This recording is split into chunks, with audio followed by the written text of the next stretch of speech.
Y aquí creo que lo más importante a destacar va a ser esta imagen. Vamos a ver un vídeo que es una exploración prácticamente completa de esa zona de la cadera. En la cadera vamos a ver solo esto, pero veremos cómo, veis en la imagen parada, todavía no le he dado la inserción en la espina ilíaca anterior inferior del recto anterior del cuádriceps, y en esa profundidad nos vamos a encontrar evidentemente el acetábulo, el cotilo y la cabeza femoral.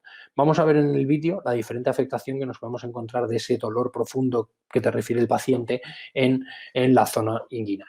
Creo que es una de las patologías que nos encontramos también, yo por lo menos en consulta, de manera habitual, y que muchas veces volvemos otra vez a ese cliché de que con ecografía en zonas profundas, en zonas como la cadera, es mucho más difícil, pero veréis cómo podemos encontrar hallazgos que evidentemente van a hacernos pronosticar y planificar un tratamiento diferente. Fijaros, cuando le doy, empiezo, como os decía, con esa inserción en corte longitudinal en la espina ilíaca anterior inferior del recto anterior del cuádriceps. Cuando me bajo a la zona de la cadera, fijaros que voy a hacer ese barrido, voy a ir parando, perdonad, ¿vale? Fijaros, ese barrido en la zona articular. Pensad aquí toda la afectación que puede haber en la zona del labrum, como pone arriba, además de esa presencia de líquido. El siguiente barrido va a ser a buscar el tendón del psoas, que evidentemente sabéis que todo el músculo tapiza superficialmente esa articulación y deja ese tendón en su parte más profunda. Continúo con el vídeo para que veamos toda la zona articular. Ahí ya vemos la estructura interna del tendón del psoas en esa parte profunda, y fijaros la proximidad de toda esta afectación tanto del labrum como a nivel articular, tanto en el cotilo como la relación con la cabeza femoral. Una vez más vamos a ver lo mismo. Primero vemos esos cortes en corte longitudinal de la estructura que estamos analizando, incluso fijaros esas zonas más hiperecogénicas para que veáis una afectación en esa zona de la cadera.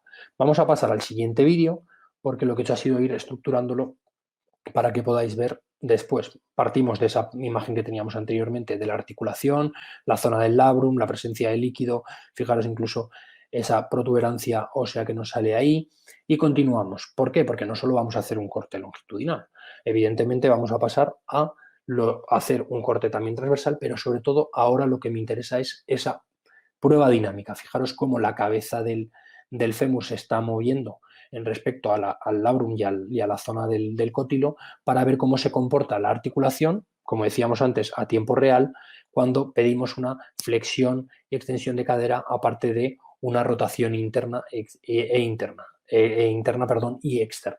Fijaros cómo se mueve para comprobar la dinámica con respecto a toda esa afectación, incluso poder ver el movimiento en el que el paciente refiere mayor sintomatología. Ahí vemos corte longitudinal que hemos dicho antes, tomando como referencia la espina ilíaca anterior inferior y después toda la articulación. Aquí vemos esa prueba dinámica de flexión, extensión de la cadera, de la cabeza del fémur sobre el cotilo, y también de rotación. Y por último lo que vamos a ver es ese cambio al corte, como os decía en el vídeo transversal. Partimos de la misma imagen, acabamos de hacer la prueba dinámica y ahora vais a ver cómo otra vez movemos, hacemos esa prueba funcional. Avanzo un poquito el vídeo para que no se nos haga largo y podamos valorar todo el corte, toda esa zona articular de la cadera. Fijaros ahí, todo el barrido de medial lateral. Como sabéis, siempre os decimos que nunca nos fiamos de una imagen en estático. Eso es lo que tiene la ecografía de poderoso. Una de las cosas más poderosas que tiene es precisamente ese dinamismo de la técnica para poder ir de medial a lateral y hacer barridos y observar toda la articulación.